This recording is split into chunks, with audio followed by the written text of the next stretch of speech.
I was born into a world where my family name gives me lots of advantages.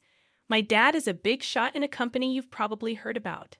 But don't think my life is all fancy and glamorous. I'm not the kind of person who spends all day shopping for expensive clothes and drinking champagne. I've always stayed true to myself, even though my family has a lot of money. I've chosen a different path in life. I do things like helping out people who need it and living a normal, down-to-earth life. That's just who I am, Jessica, without any fancy titles. One night, my friend Sarah convinced me to go out with her. We ended up in a dive bar downtown. Sarah was all excited, trying to set me up with some guy she met online. But then, another guy named Alex showed up. He wasn't the guy Sarah had in mind, but there was something about him that caught my attention. He seemed relaxed and friendly, not trying to impress anyone with fancy clothes or big talk. We started chatting, and it felt natural, like we'd known each other for ages. Alex mentioned he worked as a manager somewhere, nothing too flashy. But he talked about his job with such excitement that it made me interested. "You really love your job, huh?" I asked, taking a sip of my beer. "Absolutely," Alex replied, leaning in. "Every day is a challenge, but hey, I'm not here to bore you with work talk." "What about you?" Sarah mentioned charity work. I shrugged, trying to play it down. "Yeah, a bit of this and that, just trying to do my part. "That's cool, really cool," he said sincerely, not trying to impress me, but genuinely interested. As the night went on, Alex and I stuck together, chatting about anything and everything. It was nice talking to someone who wasn't trying to sell me something or brag about their possessions. As the night wound down, Alex seemed like he was building up to something. "Hey, Jessica, I know this is kind of forward, but would you want to grab dinner with me sometime, just us?" he asked. I felt a mix of surprise and excitement. "Sure," I said, trying to sound casual. "I'd like that." On the way home, Sarah was all giggles, saying, "I told you so." I just smiled, thinking about the evening. Alex was a breath of fresh air in my often stale world. Soon, going out turned into hanging out at each other's places, mostly mine because Alex's roommates were a handful. One evening, while lounging on the couch after eating some average takeout pizza, Alex turned to me with a serious look but a light tone. "Jessica, how do you feel about making this a more permanent arrangement?" he asked, crumbs still on his mouth. I raised an eyebrow. "Are you proposing we split a Netflix account or something?" He chuckled, brushing off the crumbs. "Well, I was thinking more like a life together. But hey, we can start with Netflix. The simplicity of it, the straightforwardness, no grand gestures or dramatic moments, just us being ourselves, felt right. Alex, if you're asking what I think you're asking, yes, 1,000 times yes." And just like that, with the smell of cheap pizza in the air as our witness, we decided to get married. It happened quickly, but we were sure. But when you know, you know. Telling our families was the next hurdle. My parents, well, they've always been about the "as long as you're happy" mantra, but this was putting it to the test. Dad with his business empire and Mom the socialite, they had visions of me settling down with someone more in our circle. I broke the news over dinner, the fancy kind where you're not sure which fork to use for the salad. "Mom, Dad, I'm getting married to Alex," I said, the words tumbling out in a rush. Dad paused, fork midair. "Alex, the manager chap." "Well, that's quick," he said. Mom simply smiled, a bit too tightly. "Dear, are you sure? This is rather sudden, isn't it?" But I was firm. "Yes, I'm sure. He's amazing, and we're really happy together." Their skepticism was palpable, but so was their love. "Well, if he makes you happy, darling," Mom conceded, and Dad nodded in agreement. Alex's folks were a whole different story. We went over to their place, a cozy little house that always seemed to smell like fresh cookies or something equally comforting. Judy and Martin were as down-to-earth as they come, and they welcomed me like I'd always been a part of the family. "Alex tells us you're setting a date," Martin asked, passing me a plate of those infamous cookies. "Yes, we're thinking sooner rather than later." "Small ceremony, nothing fancy," I replied, trying to gauge their reaction. Judy beamed. "Oh, sweetheart, that's wonderful. We're just thrilled for you both." Their warmth was enveloping, a stark contrast to the cautious optimism of my own parents. It was clear right from the get-go that our worlds were different, but the common ground was the genuine happiness for me and Alex. Planning the wedding, we were on the same page. Keep it simple. Keep it us. A small ceremony, close friends and family, and an open bar because, as Alex put it, if we're doing this, we're making sure everyone's having a good time. And that's how it went down. A swift engagement, not because we were rushing. Living with Alex started off just as I'd hoped for and more. We were like two peas in a pod, making our little corner of the world in that cozy modern apartment I had rented. It was ours, filled with love, laughter, and a ton of takeout containers because neither of us were winning any awards in the kitchen. It wasn't long before I started noticing how Alex's parents, Judy and Martin, had this way of dropping hints about things they liked or needed whenever they came over. At first, it was subtle, almost cute. "Oh, Jessica, that's a lovely coffee maker."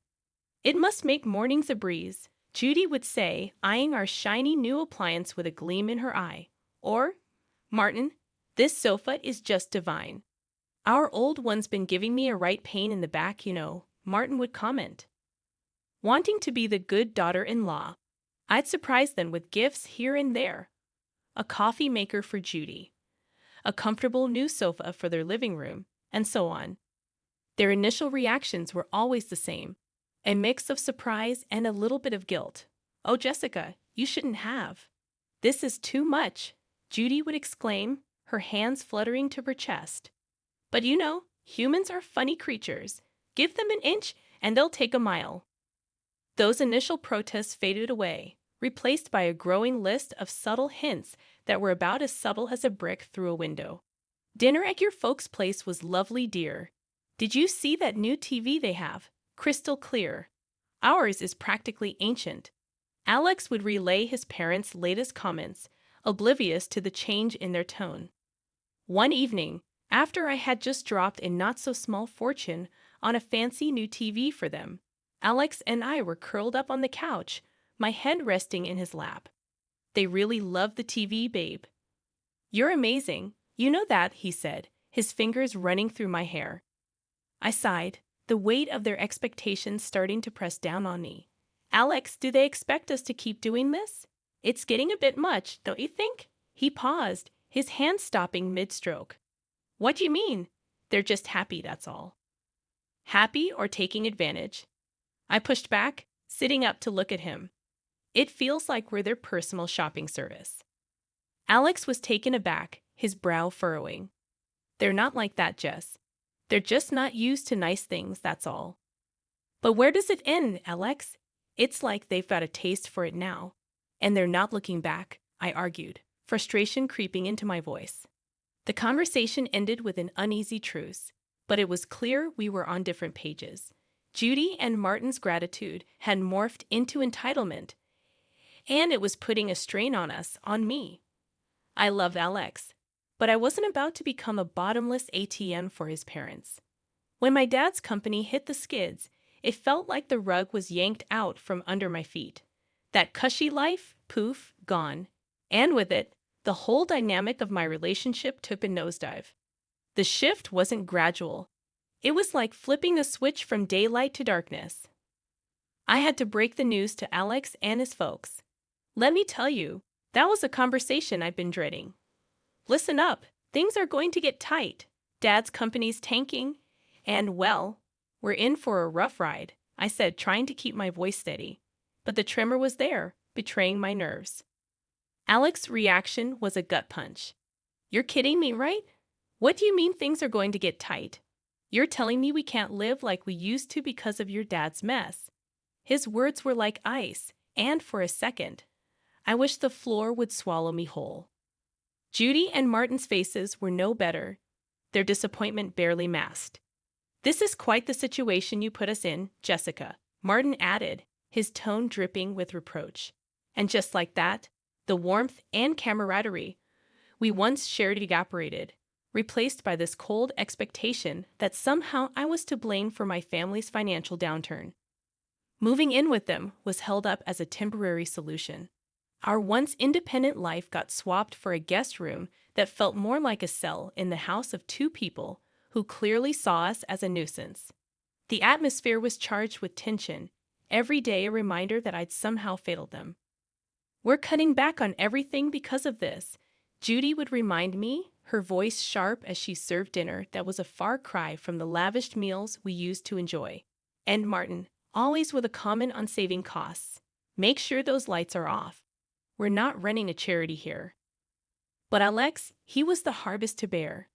The man I married seemed to have vanished, replaced by someone who saw me as a letdown. "Can't you do something? Talk to your dad. It's like you don't even care we're living like this." He'd snap, anger flaring over the smallest things. Our conversations, once easy and filled with future plans, now were minefields. Every word I said was a potential trigger for another outburst. "I thought marrying you meant security, not this struggle." He'd throw at me during arguments, his words slicing through me. It was clear we weren't just dealing with financial stress. This was a test of our relationship, a revelation of true colors under pressure. I was stuck in the middle, battling the disillusionment from my husband and his parents while grappling with my own sense of failure.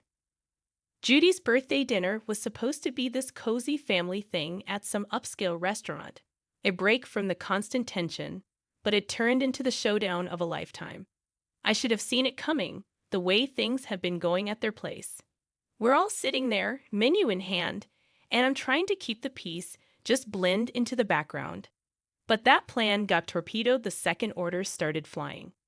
Alex, with this grin that made my skin crawl, goes, "Let's get the steak and the lobster for us." And he throws a look my way, 1 part smug, 2 parts cruel. "Jessica can do with the soup of the day. That to save where we can, right?" They all laugh like it's the best joke they've heard in ages. Judy adds her 2 cents, "Absolutely. Can't have Jessica overspending now, can we?" I felt this flush of heat, not embarrassment, but pure fury. "Really? Soup? What's this? Some kind of sick joke?" I snapped back, my voice sharper than I intended. "Oh, come on, Jessica. It's just a bit of fun," Alex said, that smirk still plastered on his face. "Fun? This is your idea of fun? When the chips are down, you just show how petty you really are." "I can't believe I fell for your act," I exclaimed. You could hear a pin drop. The whole restaurant was watching now, the awkwardness off the charts. I didn't sit back down. "Keep your fancy dishes and your pathetic jokes. I'm out," I said, standing up so fast my chair nearly toppled over, the noise echoing and turning more heads our way. Alex reached out, trying to play the peacemaker. "Jessica, don't. Let's not make this a scene." "A scene? You think I care about making a scene? After that stunt. This is about respect, something you clearly have none of," I said, yanking my arm free and making for the exit. The weight of their stares on my back, stepping out into the night, felt like breaking out of prison. My phone was blowing up. Alex no doubt trying to do damage control. I ignored it, my mind made up. I drove back to their place, a storm of emotions brewing inside. How had things gone so sour? Alex and I were a team, or so I thought. But that dinner, it was a slap in the face, a wake-up call I couldn't ignore. Back at the house, I packed my bags in record time, each folded shirt, a reminder of the life I was leaving behind. It wasn't just about leaving a place. It was about leaving a relationship that had shown its true colors. I turned off my phone, cutting off the barrage of messages. The silence was eerie but welcome. That night wasn't just the end of a disastrous dinner. It was the close of a chapter I had no interest in revisiting. After the disaster that was Judy's birthday dinner, I found myself driving to my parents' house. The night was quiet, a stark contrast to the storm raging inside me. By the time I pulled up to their driveway, my decision was made. I needed sanctuary, yes, but more than that, I needed advice, something only my dad could offer. Walking into the house, the familiarity of it all was both comforting and jarring. Mom was asleep, but Dad was up, sitting in his study surrounded by papers that seemed less important the moment I stepped in. Jessica, what are you doing here at this hour? Is everything okay? He stood up, concern etching his face. I took a deep breath, the events of the evening pouring out of me in a flood. I told him about the dinner, about Alex and his parents, and how I felt like I'd been reduced to nothing but a source of income for them. Dad listened in silence, his expression hardening with every word. When I finished, he sighed, a sound that carried years of experience and a hint of sorrow. Jessica, I saw this coming. I just hoped I was wrong, he finally said, his voice steady but filled with empathy. How could I have been so blind, Dad? I thought I thought we were different, I said, feeling the weight of my naivety. He walked over, putting an arm around my shoulders. You wanted to see the best in him, in them. There's no fault in that. But people show their true colors in tough times. It's a hard lesson, but an important one. I nodded, the reality of his words sinking in. But what do I do now? I can't go back there. You'll stay here for starters. As for the rest, we'll figure it out together, he assured me, his confidence a balm to my frayed nerves.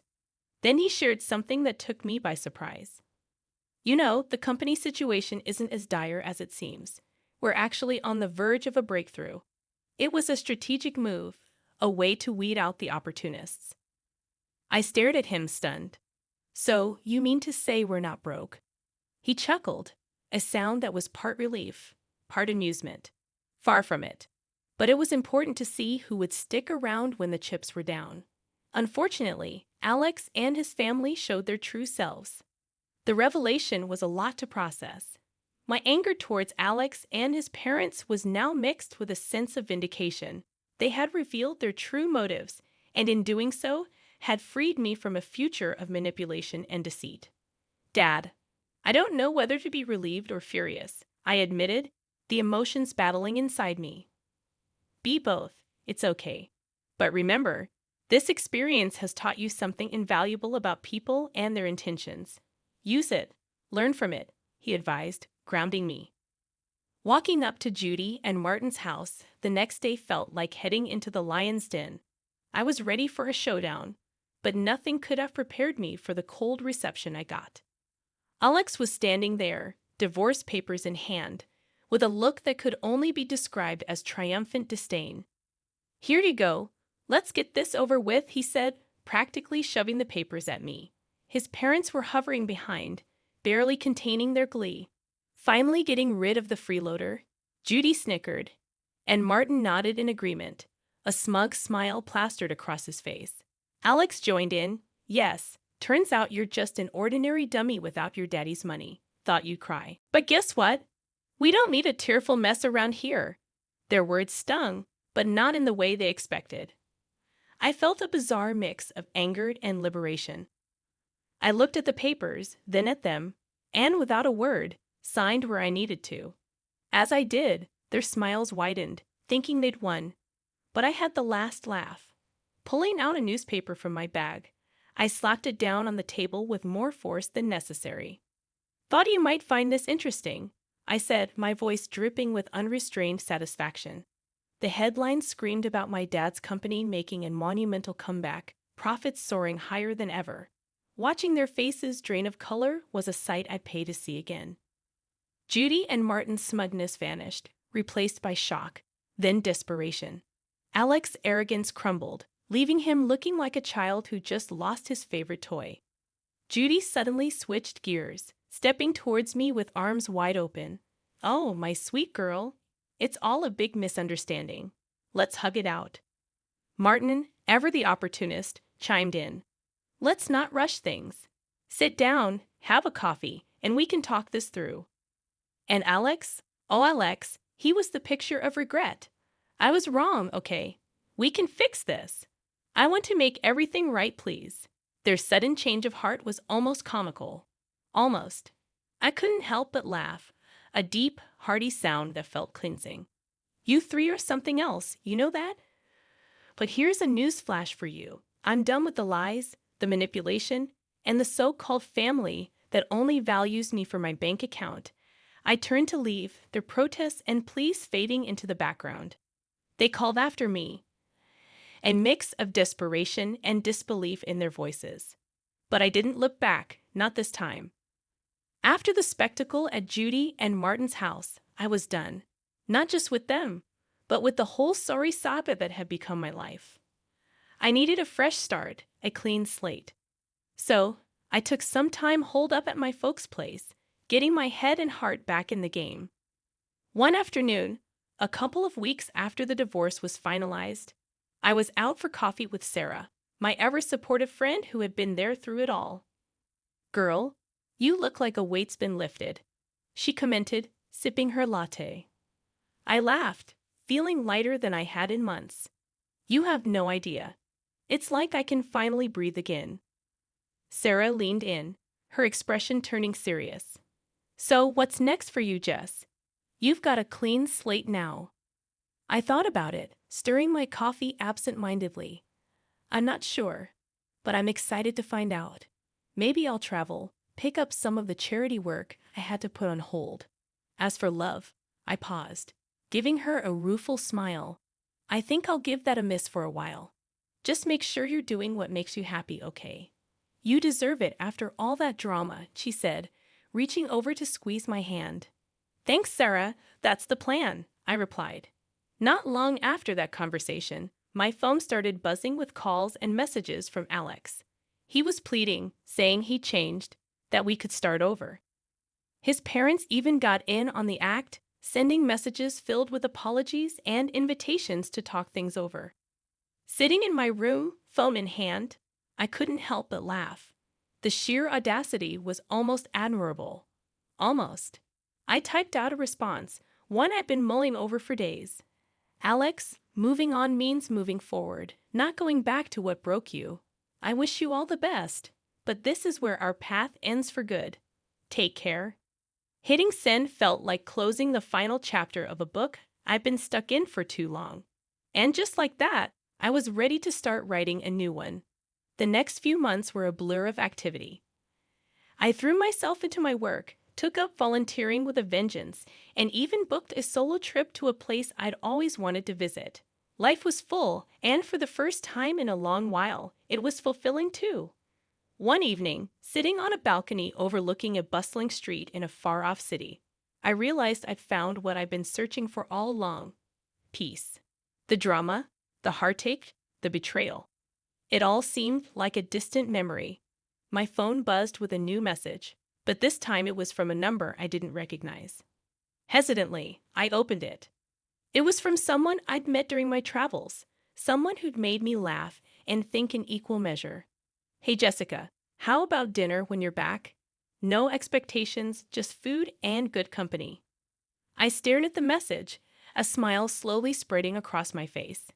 Maybe it was time to open my heart again, but on my terms and my pace. "Yes, I'd like that," I typed back, hitting send before I could second-guess myself. Looking out at the city lights, I felt a sense of excitement for the future. I had moved on, not just from Alex and his family, but from the person I was when I was with them. I was stronger, wiser, and ready for whatever came next.